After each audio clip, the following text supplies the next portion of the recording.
Okay, welcome everybody. We have a very, very, very special guest, Michelle Myles. She's, as you can see, a tattoo artist. She's the owner of the Daredevil Museum and the Tattoo Parlor on the Lower East Side in Gotham, in New York City.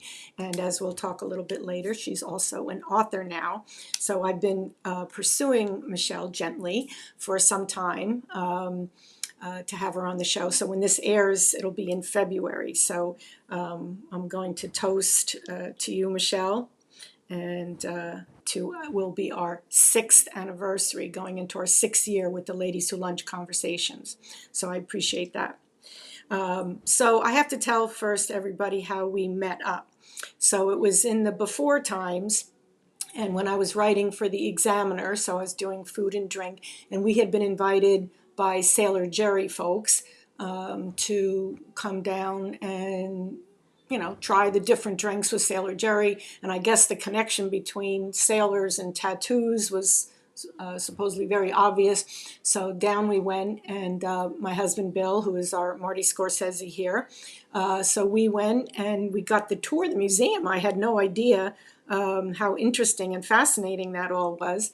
And then we went across the street to what they called like a little dive bar there, had a few, and first I have to say, they kept bugging me when they were inviting me, all the PR people, to pick out a tattoo. And I was like, why are they, worrying? Because I use tattoos, the washable kind. So I thought that's what this was going to be. I have flowers. We'd use it for our Independence Day party for my mother's, big birthday on the 3rd when they shoot the fireworks off here. So I thought that's what it was going to be, just like a washable tattoo. What's the big deal? But then they said, oh no, they're real tattoos. You're going to a tattoo parlor. So after we had a few of these Sailor Jerry drinks, we go back to your place, and then I convinced Bill if he can put his hand up in front. But Michelle did a beautiful piece. And I don't know, that was like 2000, it was right before the pandemic hit. So he had been a sailor in the Navy, and then you did it. Later, when I put it up on the blog, I'll put all the pictures of it. It was really great. So that's really like my long sort of welcome, and I've followed you, ever since. So for folks that don't know, Michelle, she started tattooing in 1991. Is that correct? Yep. Was there a lot of women tattoo? No, definitely not. Yeah. So, when you're a tattoo artist always goes together. So it's funny to me how like artist just goes with it. So how did that come about that it was always tattoo artist? I think it used to be just tattooer. I usually say I'm a tattooer, but yeah, art is a part of it. It is a art or craft, however you want to look at it. I went to Parsons for art school, so it's always been my thing. And I got my first tattoo when I was in high school, and I just kept getting tattooed. And at some point, I decided to start tattooing. And but when I started, tattooing was illegal in New York City, so I didn't really have traditional apprenticeship. I worked underground for a few years until they legalized it in 1997, which is when we opened up our shop, Daredevil.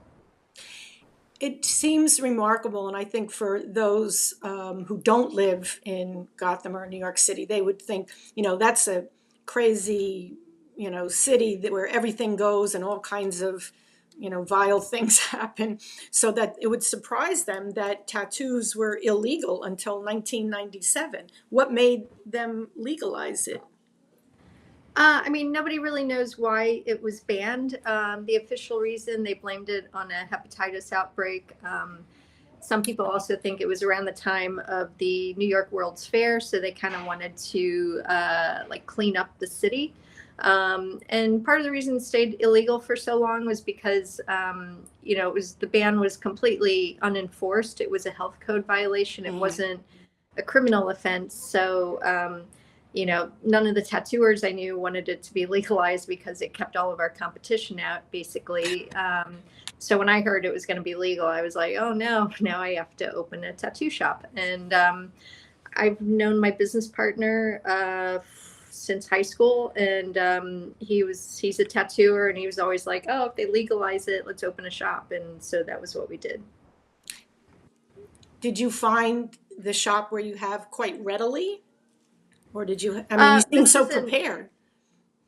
this isn't our original location. Our original location was on Ludlow, uh, by Houston Street, which is close to, some people might be familiar with Katz's Deli. And I had already been working on that street, so I got the space from the landlord that I was already renting from. So yeah, we were ready to go. Well, that was fortuitous. So you're not only a tattoo artist, but you're a good business person to have seized upon that. I mean, I people always associate. I mean, I guess why Sailor Jerry had their event at your museum, but it's with sailors coming into port and being drunk and getting a tattoo. Is that still true? That Oh no, definitely not. yeah. It's What's the profile of a typical? I mean, now it's everybody. Tattooing's very mainstream. Yeah, we definitely, even if it's Fleet Week in New York City, I don't think I've ever actually seen any of those sailors like come into the shop, which would be really cool. I love their outfits, their uniforms, I mean, and but no, it's not drunken sailors anymore. Now it's anybody, literally. Yeah. But it always had this sort of like a bad, sort of reputation, I guess. Do you know where that came from and why it seems Uh, the young people don't care about that? well, I mean, it did have its earliest roots were in sailing. Most of the earliest tattooers in New York City, a lot of them were in the military, in the Navy. Modern tattooing was invented in New York City on the Bowery, down the street from where we are. The first Oh, electric really? tattoo, yeah, the first electric tattoo machine was patented on the Bowery in 1891, and the first professional tattooer in the United States worked a few blocks away from where we are. And he was a German immigrant. He was first listed as tattooing in the New York City directory in 1858. And he was a sailor. And, just, you got to think about what sailing culture was back then. That was a time when these sailors, when they went on voyages weren't a matter of like days or weeks like you would think. They were measured in years. Yeah. So these men were out to sea for years at a time, and it was a lot of time like that. It was a way to pass the time. It was means of self-expression. It was a means to identify them as part of that sailing community. The sailors were these real outsiders. These were rough, very courageous men who had very dangerous jobs. They were adventurers. And, and the tattoos just were basically a part of their language in order to communicate that, sort of solidify their status as being these like outsiders, to polite society.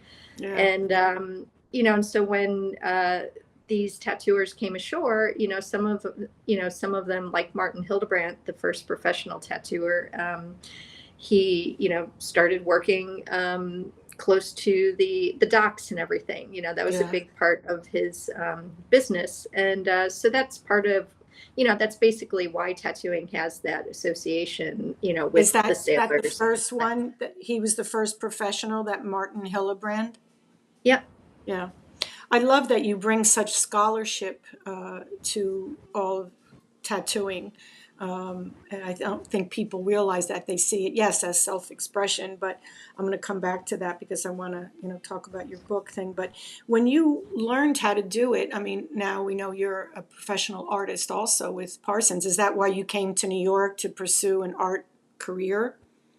Yeah, I came to New York. I came to New York to go to school, basically. Yeah.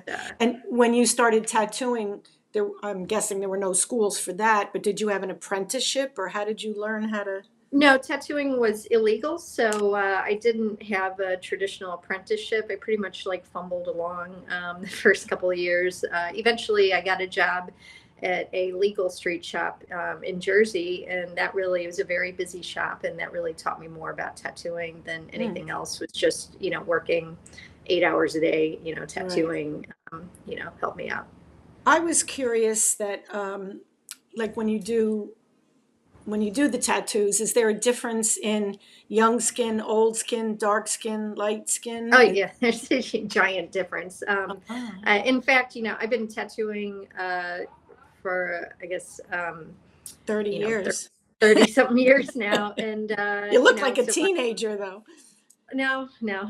So my client base has been aging with me, and that's I don't tattoo as many kids as I used to, and so Oh, like a lot of them have older skin, and really the worst possible thing for your skin is the sun, and so yeah, there's a big difference. The sun ages your skin, and more than anything else. It looks like my guys are getting here now. Um, oh. but So hi. say hello. I We'll do. say hello to the guys coming in. Okay. Tattoo guys. Hey, hey. So, how many staff do you have there? We have like I think 8 artists right now. Uh-huh. That seems like a lot. Do people come to you with a tattoo art or concept in mind, or do you help them choose? Really anything. Some people have an idea, some people have artwork, but some people come in, they'll pick stuff off of all our walls. We have this vintage tattoo flash. It's really fun to work from, Yeah. and we love drawing stuff up for people. Yeah, really whatever anybody wants. Yeah, it seems like, with my nieces and nephews that people do more for occasions and, not just like the mom things, but to celebrate a birth or a wedding or something like that. Do you find it's occasion driven or just, I mean, some people, it might be something that to commemorate a friendship or, in honor of somebody. But a lot of people just like the art, like collecting tattoos, and that's really what it's all about to them. do you find that people, once they get one, they start to get multiples? Is that a natural? Oh, yeah, absolutely. Because, probably the hardest decision is whether you're going to get a tattoo. And then after you get it, you're like, oh, that wasn't a big deal. And then you end up getting more, you know. Yeah, that's why I keep saying, like, maybe you'll convince me at some point, but I am a little like concerned. I don't see them on you. You have them on your arms, your, Yeah, it's very cold. So, oh, yeah, yeah, you know. I see. Are you So, going to yeah. keep getting more? Yeah, Oh, yeah, it's an ongoing thing. ongoing thing. Um, so have you, I mean, people need to make appointments with you and we'll put up, where the parlor and everything is located. Do they call it a salon or a parlor for Shop. shop? Okay, for the shop, so where they can go, but they need to make appointments. You can't just show up, Oh, right? no, people can just show up. We love walk-ins. Oh, okay, Yeah, okay, you want to get tattooed, you just come in, we'll tattoo you. perfect. But I just work by appointment though. Okay, so But we always have artists available to take walk-ins. okay, but Michelle is by appointment. That's why we feel very lucky that Bill got his little priceless anchor from you. Um, so, and then how many people come in, like, average for the museum? Because a lot of people they don't think there's so much history. That's why I said I love that you brought all this scholarship to it. So Uh, yeah, I mean, almost every day we get people that come in to check out our collection. We're basically a destination shop. We get mm, people from all over the world that come in to see the collection. I'm a licensed New York City tour guide. I give tattoo history walking tours of the Bowery. Um, so yeah, there's a huge interest in the collection that we have. We've been a part of yeah. exhibits in the Historical Society, the Natural History Museum. Yeah, there's definitely an interest even outside of tattooing these days. Yeah, I would think so, just from a pure, art standpoint. So I have learned, and I'm going to get your book and come down so you can autograph it for me. But again, you bring such integrity and this scholarship to the whole, point of being a tattoo artist. So congratulations. Um, I don't know if you have a copy of the book there, but I'll put a picture up, for the blog and things. Let's see. So There we this go. very exciting. So congratulations again. So, Oh, so it's filled with pictures and I'm going to order it straight away. So well, what Lady prompted, Liberty. it is so pretty. What prompted you to write the book then? I curated an art show at the City Reliquary Museum in Brooklyn, which is this small museum that has a collection of New York City ephemera. And a friend of mine, Dave, is the one who founded the organization and runs the museum. And so he had told me that they wanted to do a tattoo-related exhibit. And so I was like, oh, let's do Liberty the Tattooed Lady, like the Groucho Marx song. And I was wondering.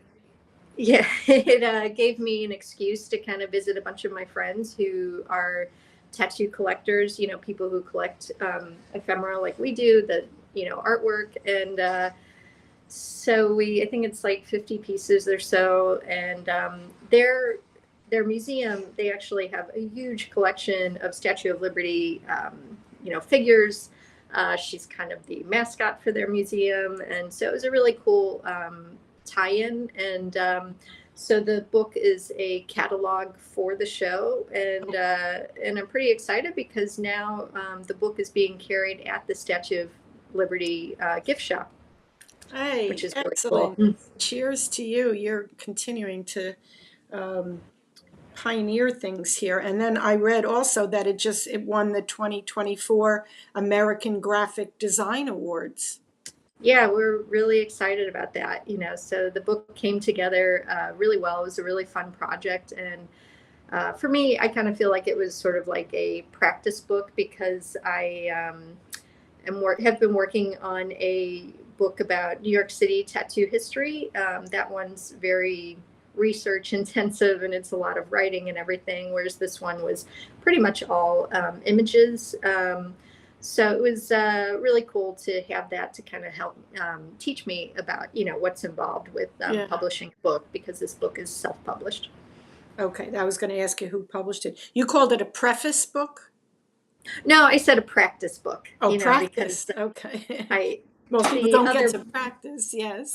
yeah, my tattoo history book that I've been working on, that's been like 7-8 years of research, and it's just been a lot of preparation with that book. And so this book, we were able to put it together like pretty quickly because it was all stuff that we had already photographed for the exhibition, and it was all like revolved around that. Oh, I think that's great. So, I mean, as an author myself, I know what goes into these books, and it's a lot of work. So, I'm going to ask how you balance working and then being a wife and then a business person and your community. So, you seem to be juggling so many things.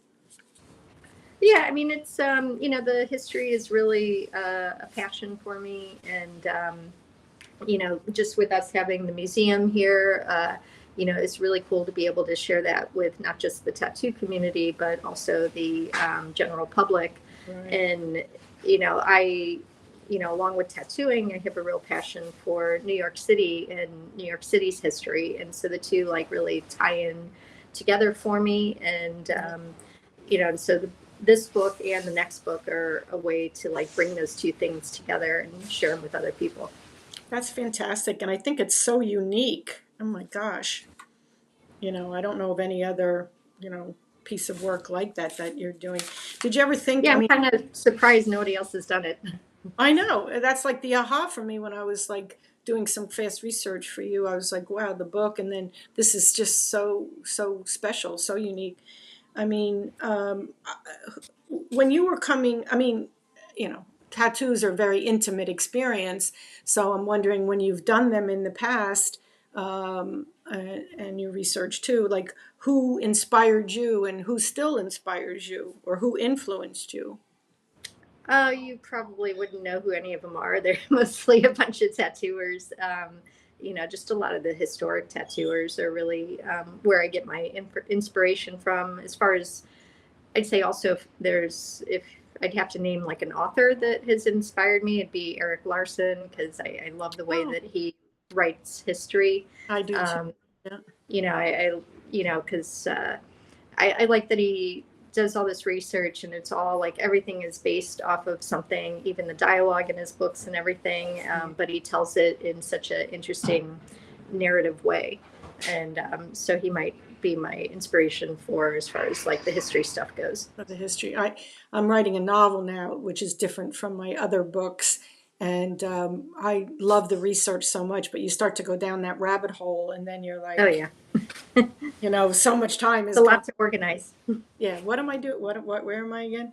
Um, so, maybe later you could tell me some of those inspiring artists or two. But do you have a favorite tattoo that you've done, That I've done. that you've I don't know, created? maybe the one on my, there's one on my husband. Here, I'll show you a picture. Okay. Uh, We love it's, the well, I'll visual show art. you a picture from my book. It's the Okay. only piece in here that I did. But this was from the drawing from, can you see that good? Oh, yeah, yeah. Okay. Beautiful. Um, so this drawing, I met my husband and through, I had an old car, and he wanted me to tattoo him, and I kind of had my eye on him, and and so this was the tattoo I drew for. Well, I was going to do like kind of like a Devil Girl Statue of Liberty type of thing, but then September 11th happened, Mm. and so we changed it to just to like a cute Lady Liberty, and we gave her the I Love New York um, Exactly. apple. Yeah. So she was tattooed on him September 2001. Where is the tattoo on him? It's on his forearm. Oh, so everyone can see it, which is very nice. I remember when we were at your shop, and not only were you a tattoo artist, but then you told us about your love of cars and motorcycles. And of course, you're beautiful. So I'm like, you're like every man's dream, I would think. It's like too Yeah, I perfect. don't know. Yeah. Sometimes Have you, have you, my customers here. oh, yes. Let's see if he comes in. Oh yeah, Bring he's him in. here. Okay.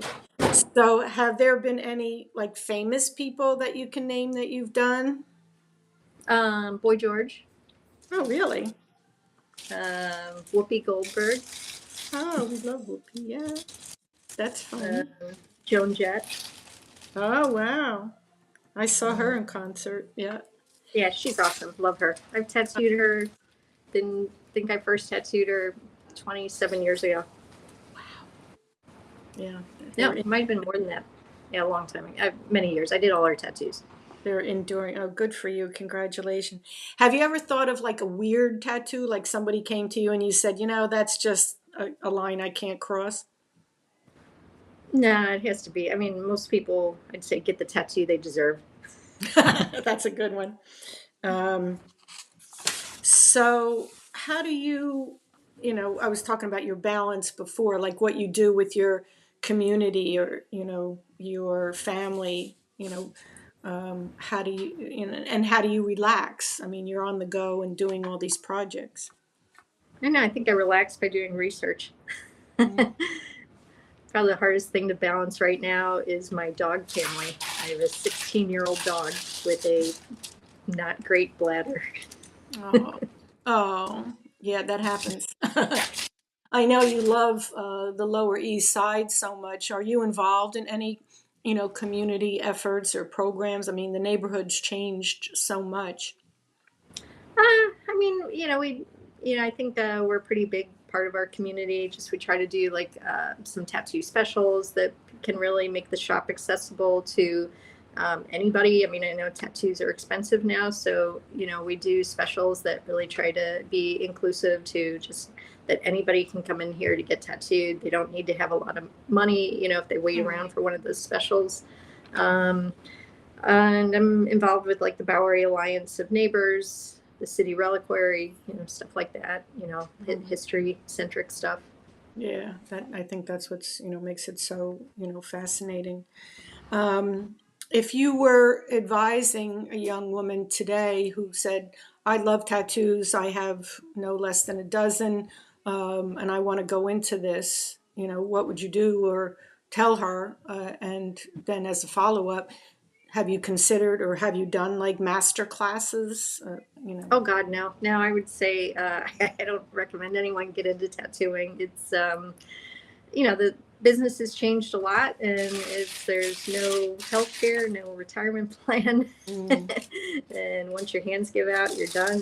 yeah, yeah. It's yeah, I don't know. Repetition. I'd say Have the inks or the dyes changed since you started?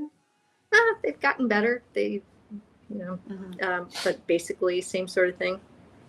Okay. So what do you see for the future? I mean, you have your hands in so many different, pots between the museum and the book and the upcoming book and doing your art. So what do you see I when you look? think for me, the future is mostly about the past, working on our museum and just continuing to research and put stuff together that, is interesting for people and, having a space that is, you know, that we can share this collection with, Mhm. a broader audience.